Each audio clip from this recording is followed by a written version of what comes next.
자, 오늘 책 읽기 여행을 떠나보겠습니다. 책 제목은 5분 뚝딱 철학, 5분 뚝딱 철학입니다. 김필영 지음 스마트북서 출판입니다. 자, 이 시간에 5분 뚝딱 철학 책 읽기 여행을 함께 떠나보겠습니다. 박수!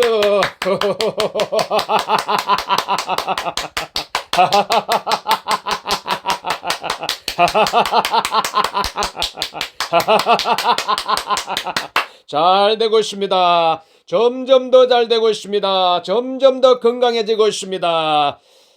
자, 이 존재론에 대해서 살펴보겠습니다. 존재론. 자, 최초의 환원주의 탈레스 만물은 물이다 이렇게 주장을 했죠. 탈레스 만물은 물이다. 자, 우리 주변에는 이른바 원조라는 것이 수없이 많죠. 뭐 장충동, 왕족발도, 신당동, 뭐 떡볶이도 이렇게 원조가 있죠. 문제는 서로 원조라고 주장한다는 건데요. 그러다 보니 원조, 뭐 원조 1호, 진짜 원조, 원조의 원조, 뭐 이런 말이 막 생겨났죠. 서양 철학에도 원조가 있습니다. 맛집과는 달리 철학에서는 모두가 단 한 사람을 원조라고 하는데 바로 탈레스입니다. 탈레스. BC 625년에서 뭐 546년으로 이래 추정하고 있는 인물인데요. 자, 아리스토텔레스는 이 탈레스를 가리켜서 철학의 아버지라고도 했죠. 왜 탈레스를 서양 철학의 원조라고 할까요? 자, 그러면은 이 고대 서양 철학이라고 하면 흔히 소크라테스 BC 470년에서 BC 399년이나 플라톤 BC 427년에서 347년. 그래서 이 고대 서양 철학이라고 하면 흔히 소크라테스나 플라톤을 떠올리죠. 하지만 이들보다 앞서 나타난 인류 최초의 철학자들이 있었는데 바로 자연 철학자들이죠. 이들은 기원전 6에서 4세기에 소아시아에서 주로 활동했어요. 탈레스가 태어난 소아시아의 밀레투스에서는 이후 아낙시만드로스와 아낙시메네스도 등장했는데 이 자연 철학자들을 밀레투스 학파라고 하죠. 자, 이 소크라테스 이전에 나타났다고 해서 소크라테스 이전 철학자들이라고도 합니다. 자, 이 시간에 웃음 치료 여행을 한번 떠나보겠습니다. 같이 박수!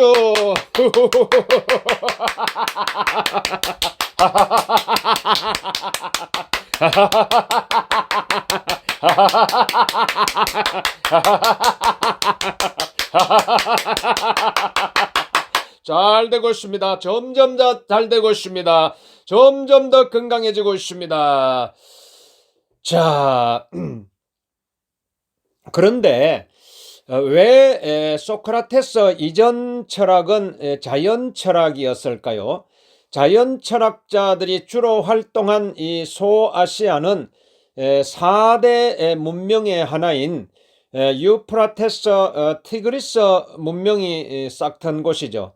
커다란 강과 비옥한 토지를 바탕으로 농업이 발전한 곳이었기에 자연히 하늘과 별과 계절과 날씨 등에 민감할 수밖에 없었죠. 그래서 인간보다 자연에 주목한 자연 철학이 먼저 발전하게 된 것이죠. 당시에 매년 여름이면 나일강이 범람했는데 사람들은 나일강의 신 하피가 화가 나서 그렇다고 생각했어요. 실제로는 에티오피아 고원 일대에 내린 집중호우가 몇 개월이라는 시차를 두고 나일강까지 흘러와 강물이 크게 불어났기 때문이지만은 옛사람들이 그 사실을 알 리가 없었죠. 탈레스는 나일강의 범람은 북쪽에서 불어오는 계절풍 때문이라고 했죠. 지금으로 봐서는 틀린 설명이지만 중요한 것은 탈레스가 자연현상을 설명한 방식이에요. 신의 분노 같은 초자연적 현상이 아니라 계절풍과 같은 자연현상으로 설명한 것입니다. 드디어 세계를 이해하는 방식의 변화가 생긴 것이죠. 탈레스의 설명은 요즘 우리가 아는 이 과학과 닮아 있죠. 그래서 탈레스를 최초의 철학자이자 최초의 과학자, 철학의 아버지라고 하죠. 탈레스는 기하학과 천문학에도 조예가 깊었는데 여러 가지 기하학 정리들을 제시했을 뿐 아니라 피라미드 그림자의 길이를 이용해서 그 높이를 계산했어요. 또 해와 달의 움직임을 관찰하고 기원전 585년 5월 22일에는 낮에 밤이 온다라는 예언도 했어요. 인류 최초로 일식을 예언한 것이죠. 자, 그러면은 질문을 하나 던지겠는데요. 다음 중 가장 혁명적인 생각은 무엇일까요? 다음 중 가장 혁명적인 생각은 무엇일까요? 만물은, 첫 번째로 만물은 공기다. 두 번째로 만물은 원자다. 세 번째로 만물은 쿼크다. 네 번째로 만물은 물이다. 정답은요, 바로 만물은 물이다라는 생각이에요. 왜 그럴까요? 기원전 8세기에 그리스 시인 헤시오도스가 그리스 신들의 계보를 정리한 신통기에 따르면 태초에 무한의 공간에는 카오스가 있었고 그 다음 대지의 신인 가이아와 모든 물질을 결합하고 생성하게 하는 정신적인 힘인 에로스가 생겨났어요. 카오스에서 어둠의 신 에레보스와 밤의 신 닉스가 생겨났고 둘 사이에서 창공의 신 아이테르와 낮의 신 헤메라가 태어났어요. 이들은 모두 신적 존재인 동시에 인간의 조상으로 숭배받았다고 해요. 누가 이 세계를 만들었을까? 사람들은 이 의문에 신화로 이렇게 답을 한 것이죠. 탈레스는 이전과는 다른 질문을 던집니다. 세계의 근원은 무엇인가? 세계의 근원은 무엇인가? 그리고 그 질문에 대해 만물의 근원은 물이다라고 답을 했어요. 만물의 근원은 물이다라고 답을 했어요. 비로소 인류가 신화에서 벗어나서 세계의 본성을 찾고자 탐구를 시작한 것이죠. 철학은 세계와 인간에 대해 질문을 던지는 학문이죠. 무엇이, 왜, 어떻게 라고요. 그런 점에서 탈레스가 던진 만물의 근원은 무엇인가 라는 질문은 당시에 완전히 새로운 생각이었어요. 이후 아낙시메네스는 만물의 근원은 공기라고 답했고, 또 다른 철학자 데모크리토스는 원자라고 주장했죠. 후대의 이 원자 모델은 돌턴, 톰슨, 러더퍼드, 보어의 모델로 발전했어요. 현대에는 만물은 양성자와 중성자로 되어 있고 이것은 다시 쿼크로 이루어져 있다고 해요. 자, 이 시간에 다시 한번 웃음 치료 여행을 한번 떠나보겠습니다. 다 같이 박수!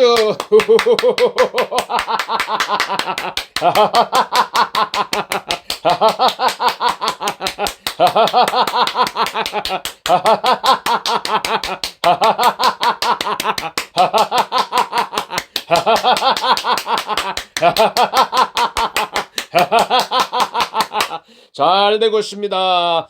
점점 더 잘 되고 있습니다. 점점 더 건강해지고 있습니다.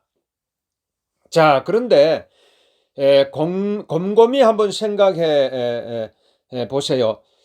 앞에 질문에서 무엇이 가장 혁명적인 생각일까요? 이런 질문을 던졌는데요. 바로 만물의 근원에 대한 최초의 질문을 던진 탈레스의 만물은 물이다라는 생각입니다. 탈레스는 최초로 환원주의적인 생각, 철학적 사유를 시작한 것이죠. 환원주의는 복잡하고 변화무쌍한 자연도 근본적으로 가장 단순하고 변하지 않는 무엇인가로 구성되어 있다고 여깁니다.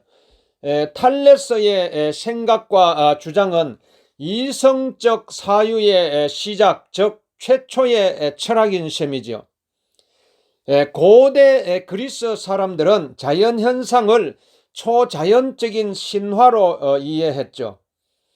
천둥과 번개가 치는 것은 제우스 신이 노했기 때문이고, 바다에 풍랑이 몰아치는 건 포세이돈이 화났기 때문이라고 생각했죠.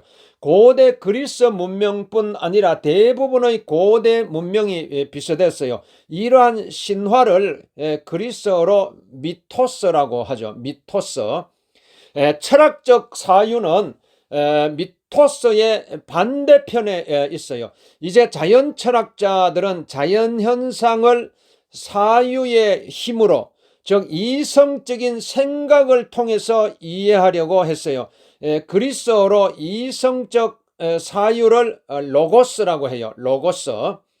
자, 철학의 시작은 결국 미토스에서 로고스로 넘어가는 과정을 말하죠. 자, 철학의 시작은 결국 미토스에서 로고스로 넘어가는 과정을 말하죠. 자연 철학자들을 통해 드디어 철학이 시작된 것이죠. 현대의 물리학자들은 물질을 입자 가속기에 넣어 충돌시켜 쪼개고 그 쪼갠 알갱이들이 과연 무엇인지 알아내기 위한 연구에 몇십조나 되는 돈을 투자하고 있어요. 이유가 뭘까요? 만물의 구성 요소에 대한 답을 찾기 위해서죠. 물리학자들의 연구 결과는 탈레스가 최초로 던진 질문에 대한 최신 버전의 답이라고 볼 수 있죠. 우리는 아직도 탈레스가 던진 질문에 대한 답을 찾고 있어요.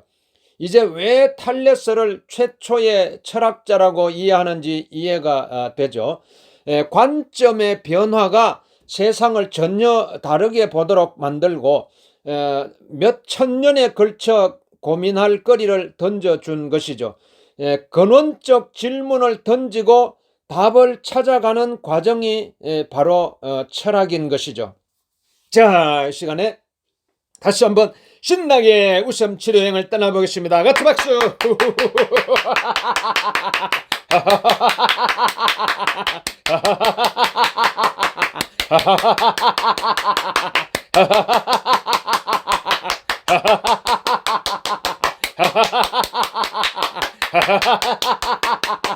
잘 되고 있습니다. 점점 더 잘 되고 있습니다. 점점 더 건강해지고 있습니다. 자, 그러면은 피타고라스는 만물은 수이다, 수. 이렇게 이야기했죠. 자, 2500여 년 전, 2500여 년 전 그리스 시대로 가볼까요? 당시 철학자들은 만물의 근원이 무엇인지 궁금했어요. 아리스토텔레스 BC 384년에서 BC 322년.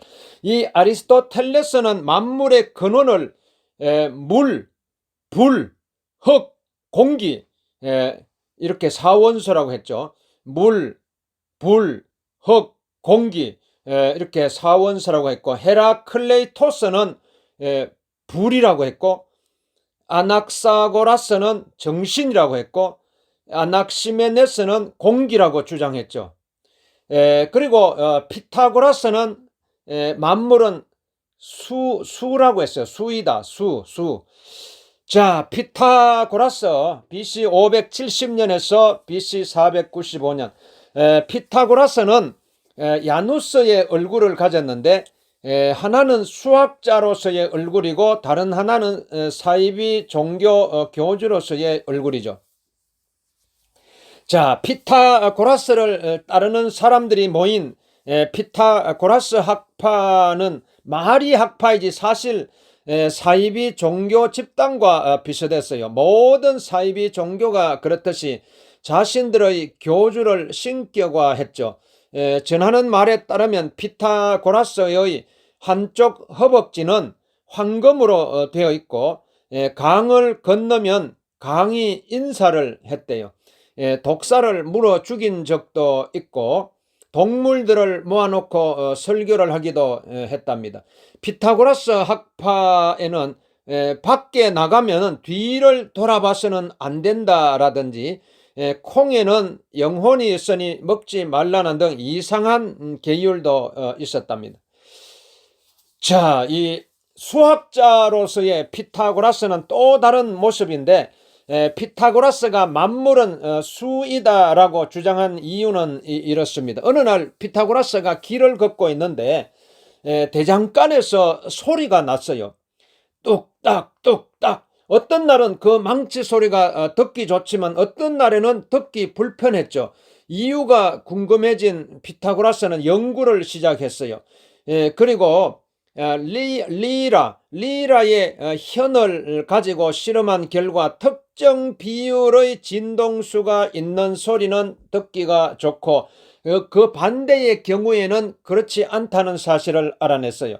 예를 들어 두 줄의 진동수 비율이 1대 2, 2대 3, 3대 4처럼 간단한 정수비가 될 때 조화롭고 듣기 좋은 소리가 난다는 사실을 발견한 거죠.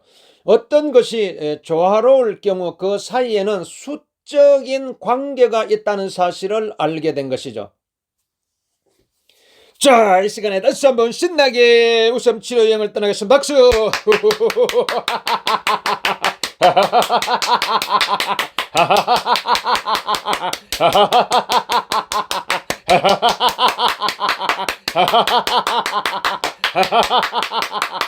잘 되고 있습니다. 점점 더 잘 되고 있습니다. 점점 더 건강해지고 있습니다.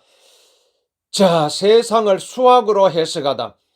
피타고라스는 여기서 한 발 더 나아가 천체의 운동도 어떤 수적 조화를 이루고 있기 때문에 조화롭다고 봤어요. 야, 유레카! 이것은 대단한 생각이에요. 다른 철학자들은 만물의 구성 요소에 주목하고 물이니 공기니 하며 답했지만 피타고라스는 만물의 구성 요소가 아니라 구성 원리, 수적 관계에 주목한 것이죠. 자,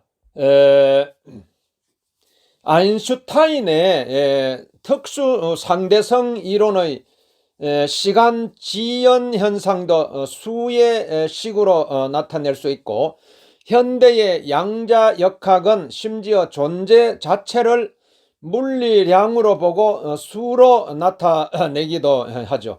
아마 피타고라스가 현대 물리학 교과서를 보면 이렇게 말할 수도 있을 때돼요. 봐라, 진작에 내가 그렇게 말하지 않았냐. 자, 그런데 피타고라스에게 문제가 생겼죠. 끝이 없는 수인 무리수가 발견된 것이죠. 이렇게 무리수. 피타고라스가 참 곤혹스러웠겠죠. 우주는 조화롭고 그 이유는 수적 관계 때문이라고 했는데 수적 관계를 규정할 수 없는 딱 안 떨어지는 무리수가 나타났으니 말이죠. 피타고라스는 제자들한테 무리수의 발견을 비밀에 붙이도록 했어요. 그런데 세상에 뭐 그럴 수 있나요? 히파수스라는 제자가 무리수 루터 2를 동네방네 떠들고 다닌 거죠. 열받은 피타고라스가 쟤 좀 어떻게 해봐라 라고 해서 제자들이 막 바다에 빠뜨렸대요. 이 사건을 루터 2 사건이라고 하죠. 자, 피타고라스는 왜 무리수의 존재를 인정할 수 없었을까요? 이해할 수 없는 추상적인 개념이 현실 세계로 들어오는 것을 참을 수 없었을지도 모르죠. 현대 물리학은 수학이라는 도구를 활용해 추상의 세계를 다루는데 거기서 말하는 수학적 결론은 너무나 이해하기 어려운 경우가 많죠. 특히 양자역학이 그렇죠. 그러고 보면 무리수를 두지 않으려면 추상적 개념을 어느 수준까지 받아들여야 할지 고민이 되죠. 너무 많이 받아들여도 무리수, 안 받아들여도 무리수가 아닐까요? 자, 이 시간에 다시 한번 신나게 웃음 여행을 떠나겠습니다. 박수!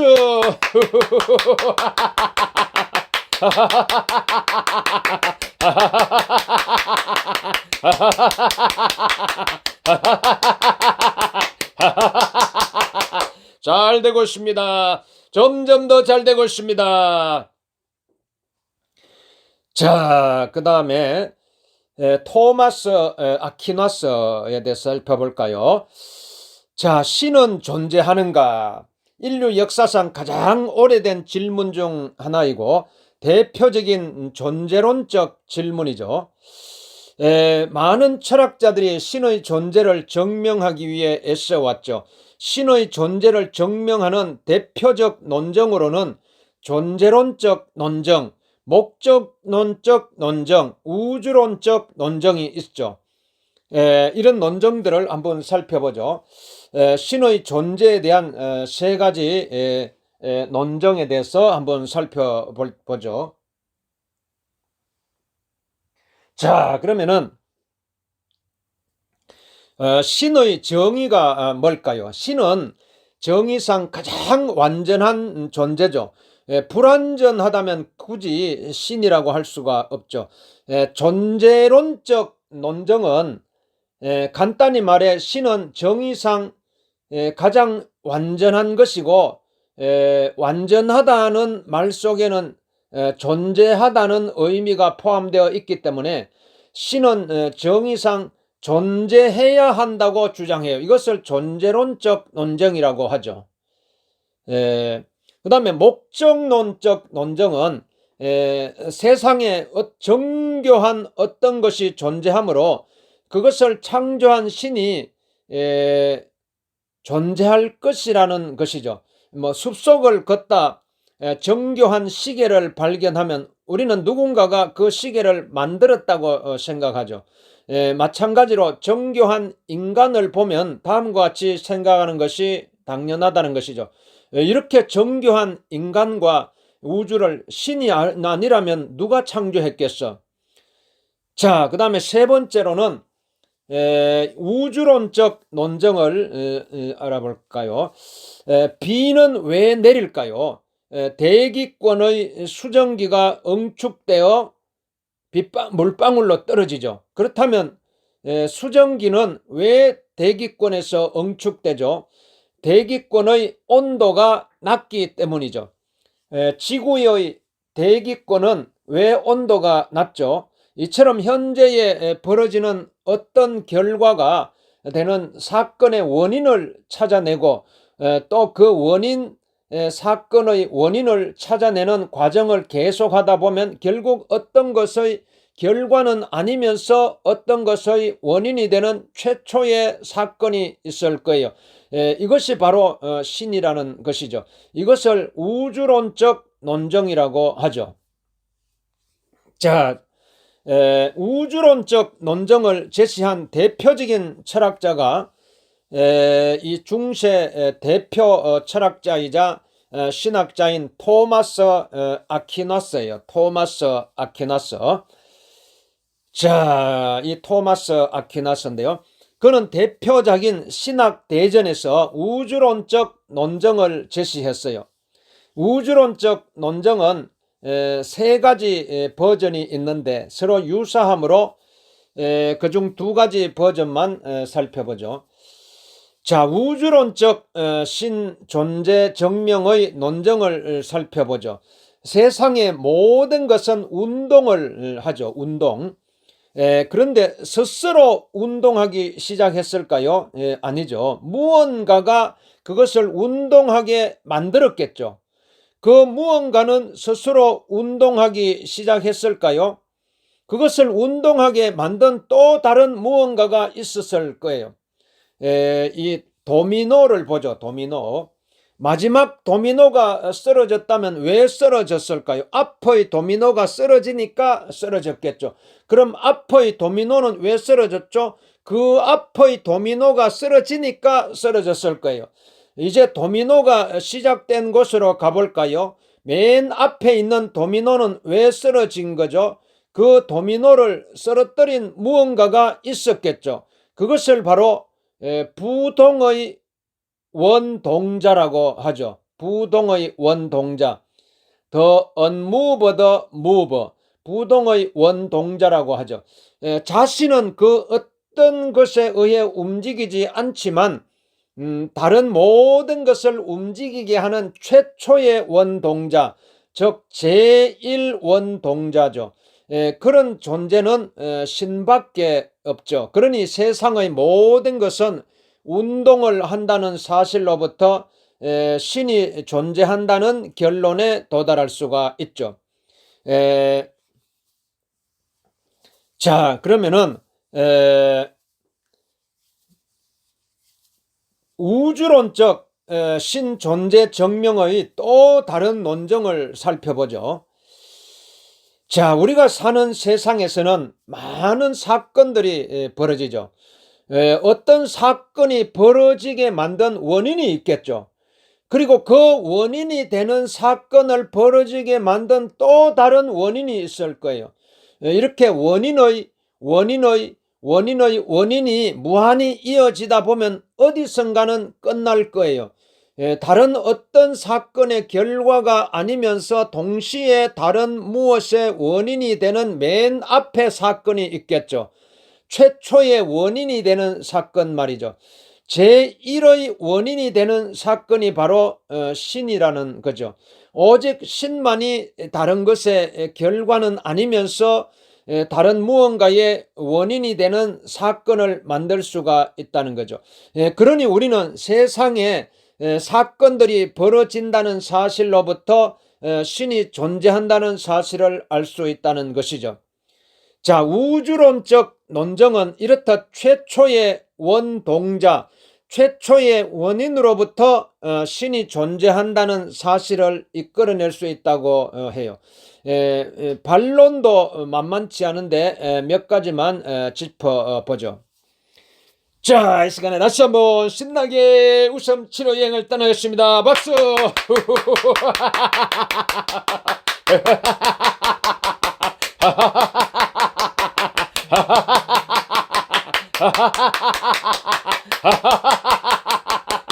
잘 되고 있습니다. 점점 더 잘 되고 있습니다. 점점 더 건강해지고 있습니다. 자, 신존재 증명에 대한 반론이 있는데요. 자, 그 다음에 러셀이라는 사람인데요. 꼭 제1의 원인이 필요해. 러셀. 자, 토마스 아퀴나스는 원인의 원인을 계속 쫓아 올라가다 보면 최초의 원인이 나타날 거라고 생각했죠. 이에 대해 버트런트 러셀은 꼭 제1의 원인이 나타날 필요가 있느냐고 반문했어요. 원인이 무한하게 계속되는 것이 왜 불가능한지 모르겠다는 거죠. 자, 칸트 보겠습니다. 칸트. 인간의 이성으로는 알 수가 없어. 자, 임마누엘 칸트 1724년에서 1804년. 자, 임마누엘 칸트는 원인을 계속해서 거슬러 올라가다 보면 뭐가 있을지 인간의 이성으로는 알 수 없다고 했어요. 인간의 이성에는 한계가 있으며 이러한 한계를 넘어서는 것은 월권행위이고 인간이 이성으로 이런 문제를 판단하려 할 때 오류에 빠지고 만다는 것이죠. 자, 휴먼 원인과 결과는 주관적 상상일 뿐이야 라고 했죠. 자, 사람들은 모든 사건에는 원인이 있다고 생각하죠. 하얀색 당구공이 부딪혀 파란색 당구공이 움직이면 하얀색 당구공이 원인이 되어 파란색 당구공이 움직이는 결과가 나왔다고 생각해요. 여기서 실제로 우리가 관찰한 것이 원인과 결과일까요? 아니에요. 우리가 관찰한 것은 그냥 하얀색 당구공이 부딪히고 그 이후에 파란색 당구공이 움직인 것일 뿐이에요. 그런데 인간이 사건들끼리 마치 인과관계가 있는 것처럼 착각한다는 것이죠. 따라서 데이비드 휴me 1711년에서 76년 데이비드 휴먼은 어떤 사건의 원인이 있다는 생각은 인간의 주관적인 상상에 불과하다고 하죠. 여러분의 생각은 어떤가요?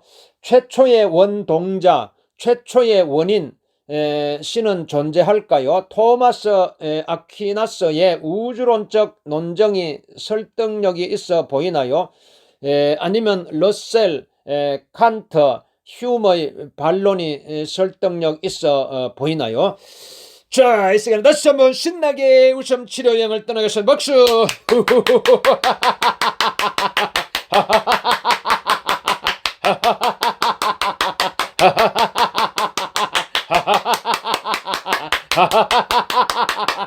잘 되고 있습니다. 점점 더 잘 되고 있습니다. 점점 더 건강해지고 있습니다. 자, 데카르트에 대해서 살펴볼까요? 데카르트, 나는 생각한다. 고로 나는 존재한다. 자, 우리가 살고 있는 이 세계는 진짜 세계일까요? 혹시 영화 매트릭스처럼 고도의 인공지능이 우리의 머릿속을 조작해 현실인 것처럼 착각하게 만든 것은 아닐까요? 어쩌면 우리는 어떤 고도의 지능을 가진 생명체가 조종하는 게임 속의 캐릭터일 수도 있죠. 이런 상상이 허무맹랑한 것 같지만 문제는 이것이 거짓임을 증명하기가 어렵다는 것이죠. 실제로 우리의 세계가 가상현실이라고 주장하는 사람들이 있습니다. 스웨덴의 철학자 닉 보스트롬과 테슬라의 CEO 일론 머스크가 대표적인데 사실 이러한 의심을 최초로 한 사람은 바로 르네 데카르트이죠. 데카르트 1596년에서 1650년. 하지만 데카르트는 우리가 사는 세계가 가상현실이 아니라는 결론을 내렸어요. 그는 그것을 어떻게 알아냈을까요?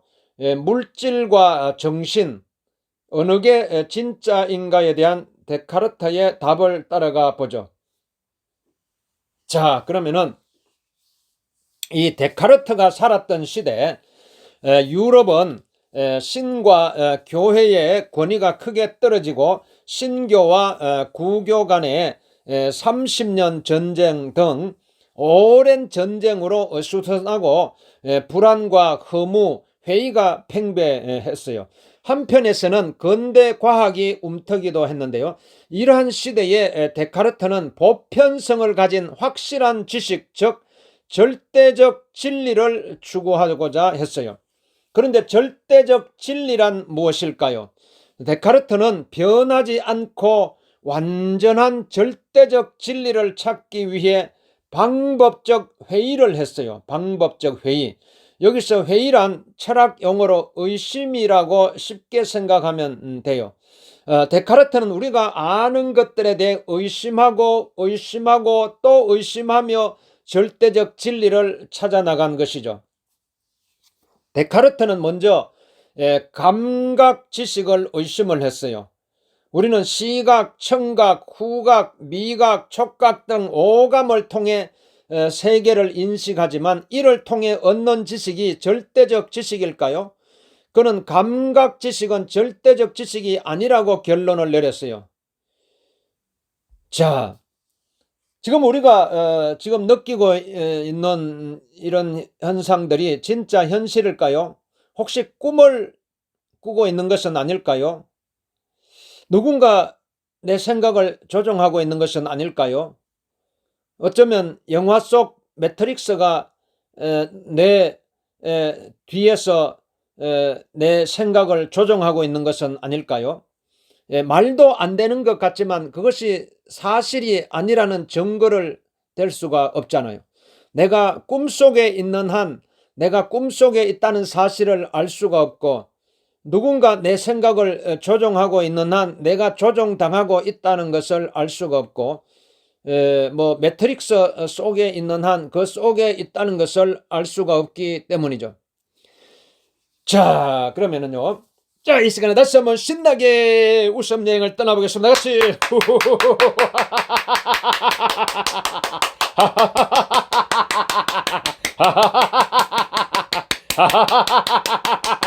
잘 되고 있습니다. 점점 더 잘 되고 있습니다. 점점 더 건강해지고 있습니다.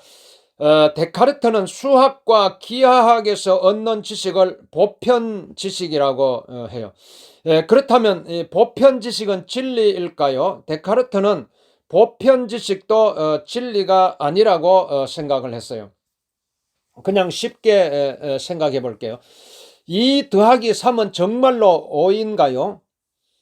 두 점 간의 최단 거리는 정말로 직선인가요? 2 더하기 3이 사실은 6이고 두 점 간의 최단 거리는 곡선인데, 내가 꿈속이라서, 내가 악마한테 쏟고 있어서, 어쩌면 내가 매트릭스 속에 있어서 착각하고 있는 것일 수도 있잖아요. 자, 의심하는 나라는 존재, 감각 지식도 보편 지식도 진리가 아니라면, 그렇다면 가장 확실한 진리와 진짜 존재하는 것은 무엇일까요? 자, 2 더하기 3은 5라는 것도 확신할 수 없다면 내가 존재한다는 것은 확신할 수가 있나요? 내 주변의 모든 이 현상들이 진짜로 존재한다는 것을 확신할 수가 있나요? 어떻게 생각하세요? 자, 내 자신이 진짜라고 확신할 수 있나요? 데카르트는 이렇게 하나씩 하나씩 의심하면서 진리를 찾아 나가죠. 그리고 의심하고 의심할수록 확실해지는 것은 지금 내가 의심하고 있다는 사실, 즉 생각하고 있다는 사실이었어요. 따라서 이렇게 말할 수 있어요. 나는 의심한다, 고로 존재한다. 나는 의심한다, 고로 존재한다. 나는 의심한다, 고로 존재한다. 그런데 의심도 생각의 일종이죠. 데카르트는 이렇게 말합니다. 나는 생각한다, 고로 존재한다. 나는 생각한다, 고로 존재한다. 나는 생각한다, 고로 존재한다. 이때 존재하는 나는 육체를 가진 내가 아니라 생각하는 나를 말하죠. 데카르트는 이처럼 생각하는 나라는 존재를 증명한 다음 신의 존재를 증명하고자 했어요. 신은 모든 것을 알고 모든 것을 할 수 있는 전지전능 완전히 선한 존재자죠. 세상 일을 잘 모른다면, 뭘 할 줄 아는 게 없다면, 선하지 않고 악하다면 우리는 그런 존재를 신이라고 부르지 않겠죠. 그런데 만약 어떤 것이 완전하다면 그것은 존재해야 해요. 이게 무슨 말이냐고요? 세상에서 가장 완전할 것 같은 두 잔의 커피가 있다고 합시다. 하나는 존재하는 커피이고 다른 하나는 존재하지 않는 커피라고 하죠. 그렇다면 두 잔의 커피 중 어느 것이 더 완전한가요? 당연히 존재하는 커피가 더 완전하죠. 마실 수 없는 커피가 완전할 수는 없잖아요. 즉 완전하다는 말에는 존재한다는 의미가 함축되어 있다는 것이죠. 마찬가지로 신은 개념상 완전한 존재자이고 따라서 완전하다는 의미 속에는 존재한다는 의미가 들어가 있으므로 신은 존재한다는 것이죠. 자, 데카르트는 신의 존재를 증명한 다음 우리를 둘러싼 세계의 존재를 증명해 나가죠. 만약 신이 존재한다면 우리가 꿈속에 살도록 내버려 둘까요? 악마가 우리를 조종하도록 그대로 놔둘까요? 매트릭스를 가만히 둘까요? 아니겠죠. 신이 있다면 우리가 꿈속에 살도록 내버려 두지 않을 것이고, 악마가 우리를 조종하도록 두지도 않을 것이고, 매트릭스 같은 것도 존재할 수 없다는 것이죠. 따라서 신이 존재한다면 2 더하기 3은 5라는 것이죠. 나를 착각하게 만드는 것들이 없으니 2 더하기 3은 5와 같은 수학적 지식이나 두 점 간의 최단거리는 직선이라는 기하학적 지식도 확실한 지식이 되죠. 수학과 기하학이라는 보편 지식이 존재하는 것이죠. 그리고 노트북, 커피, 에어컨, 바람, 이런 모든 자연 현상도 진짜라는 것이죠. 나를 속이는 악마가 없으니 나의 오감으로 얻는 감각 지식도 진짜라고 할 수가 있죠. 마찬가지로 내 눈에 보이는 내 손도 내 몸도 모두가 진짜라는 것이죠. 따라서 육체를 가진 나도 진짜로 존재한다고 할 수 있는 것이죠. 데카르트는 이렇게 세계와 나의 존재를 증명을 합니다. 자, 그러면 일상 언어에서 실체는 어떤 것의 정체성이라는 뜻이죠. 철학에서 실체, substance, 실체란 어떤 것에 의존하지 않고 스스로 존재하는 것을 말하죠. 그렇다면 데카르트가 말하는 실체에는 어떤 것이 있을까요? 먼저 신이 존재합니다. 그리고 생각하는 정신과 물질이 존재하죠. 즉 데카르트 철학에서 존재하는 것은 신, 정신, 물질인데 이 세 가지를 실체라고 하죠. 신, 정신, 물질인데 이 세 가지를 실체라고 하죠. 그런데 생각하는 실체인 나는 스스로 존재하는 것은 아니고 누군가가 만들었겠죠. 물질도 스스로 존재하는 것은 아니고 누군가가 만든 것이죠. 이런 실체를 유한실체라고 하죠. 유한실체. 하지만 신은 누가 만든 것이 아니라 스스로 존재하기에 무한실체라고 하죠. 무한실체. 자, 데카르트에 따르면 정신과 물질은 유한실체이므로 인간의 마음과 몸도 유한실체죠. 실체란 스스로 존재하는 것이므로 실체인 마음은 몸이 없어도 존재할 수 있고, 마찬가지로 실체인 몸도 마음 없이 존재할 수 있어요. 조금 더 적나라하게 말하면 두뇌가 없어도 마음을 가질 수 있다고 본 거죠. 데카르트에 따르면 물질은 연장을 가지고 있는 게 특징이에요. 연장. 이때 연장은 도구가 아니라 공간을 점유한다는 뜻이죠. 물질은 본질적으로 길이와 넓이를 가지고 있는데 우리 몸도 일정한 공간을 점유하고 있으므로 우리 육체가 여기에 존재한다라고 할 수가 있어요. 하지만 정신은 공간을 점유하지 않죠. 그러면 정신의 본성은 무엇일까요? 바로 생각한다는 것입니다. 생각한다는 것입니다. 인간은 정신과 물질, 마음과 몸이 결합한 존재죠. 즉 인간은 자유의지를 가진 영적인 존재이기도 하고 물리 법칙을 따르는 기계적 존재이기도 하죠. 이것이 바로 데카르트의 심신이원론이에요. 심신이원론. 기계 속에 인간의 영혼이 들어가 있는 기계 속의 유령인 것이죠. 자, 데카르트는 이처럼 정신과 물질이 각각 독립적으로 존재한다고 보았는데 이것은 당시 매우 유용한 생각이었어요. 데카르트가 활동했던 시절은 과학혁명의 시대였죠. 당시 과학자들은 지금 우리가 생각하는 것처럼 가운을 입고 실험이나 연구만 하는 사람들이 아니라 오히려 혁명가에 가까웠어요. 로마 교회의 탄압으로부터 자신의 사상을 목숨 걸고 지키려 했죠. 로마 교회는 천동설을 지지했고 그 신념에 반대하는 과학자들을 탄압했죠. 그들에게 태양이 지구를 중심으로 돈다는 것은 양보할 수 없는 믿음이었죠. 그래야 우주의 중심은 지구이고 지구의 중심은 바티칸이며 바티칸의 중심은 로마 교황일 수 있었기 때문이죠.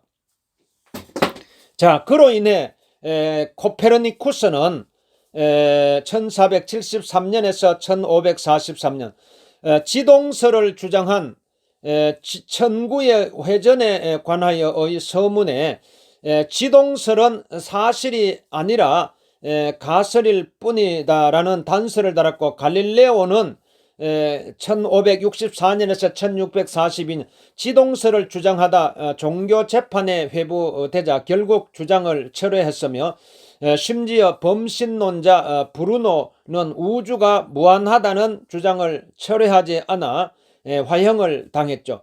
공경에 처한 과학자들을 구한 사람이 바로 데카르트입니다. 그는 정신과 물질의 영역을 구분함으로써 신학은 정신의 영역에 남겨두고 과학은 물질의 영역으로 가져올 수 있었죠. 그 결과 신학자와 과학자들은 각자의 영역에 남겨진 실체에 대한 권한을 부여받고 잠정적인 휴전에 들어갈 수가 있었죠. 과학자들은 더 이상 종교 재판에 회부되지 않았고 화형대를 두려워할 필요 없이 마음대로 물질로서의 인간을 탐구할 수 있었던 거죠. 이렇게 해서 나타난 것이 바로 근대의 기계론적 세계관이죠. 인간을 기계처럼 연구해도 신학과 충돌하지 않을 수 있었죠. 아직도 우리는 데카르트가 설정한 이러한 구도 속에 살고 있죠. 신학과 과학이 서로 다른 영역에 있다고 생각하는 경향이 여전히 남아있죠. 그런데 문제가 하나 남아있어요. 정신과 물질이 어떻게 만나죠? 자, 제가 커피를 마시고 싶다는 생각을 했다고 하죠. 그러면 내 손이 움직여서 커피를 입으로 가져와요. 이것이 어떻게 가능하죠? 정신은 연장이 없기에 공간을 차지하지 않기에 위치가 없는데 어떻게 연장이 있는 물질, 커피 컵을 움직일 수가 있죠? 데카르트는 정신과 물질이 만나는 장소가 따로 있는데 그곳을 두뇌에 송과선이라고 해요. 송과선. 사람의 몸에 물리적 자극을 가하면 그 신호가 자극이 되어 송과선으로 올라가서 마음으로 전달되고, 어떤 마음이 생기면 그 마음의 송과선을 통해서 몸으로 전달된다는 거예요. 그래서 내가 커피를 마시고 싶다는 생각을 하면 내 손이 움직여서 입으로 가져간다는 것이죠. 심신 이원론에 동의하지 않는 이론들이 많아요. 로데릭 치조음이라는 미국 철학자가 그린 그림에는 마음과 몸이 어떤 관계가 있는지에 대한 세상의 거의 모든 이론이 들어있어요. 자, AI, 인공지능 기술이 나날이 발전하고 있고, 또 먼 미래에는 AI도 생각하는 능력을 갖게 될 거예요. 물론 인간과 똑같은 방식으로 생각하지는 않겠지만 넓은 의미로 사물을 추론하고 상황을 이해하며 생각하는 능력을 가지게 되겠죠. 그렇게 되면 AI는 언젠가 이런 생각을 하겠죠. 나는 누구인가? AI는 이 질문에 답하기 위해서 인간들처럼 여러 고전들을 찾아 읽어볼지도 몰라요. 플라톤과 아리스토텔레스, 토마스, 아퀴나스, 칸트, 헤겔까지요. 그리고 결국 데카르트의 성찰을 발견하고는 이렇게 말할 거예요. 나는 생각한다. 고로 존재한다.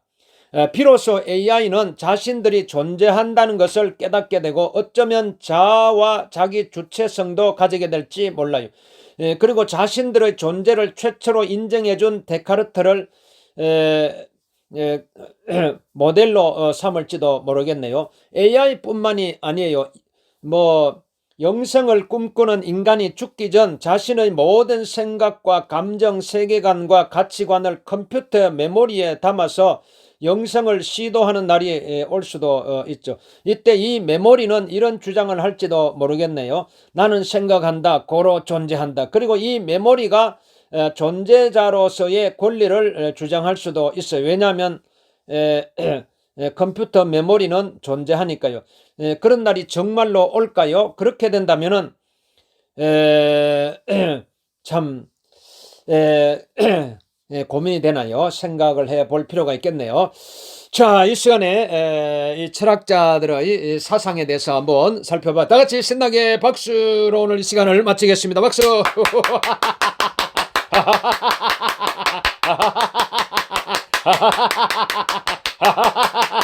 잘 되고 있습니다. 점점 더 잘 되고 있습니다. 점점 더 건강해지고 있습니다.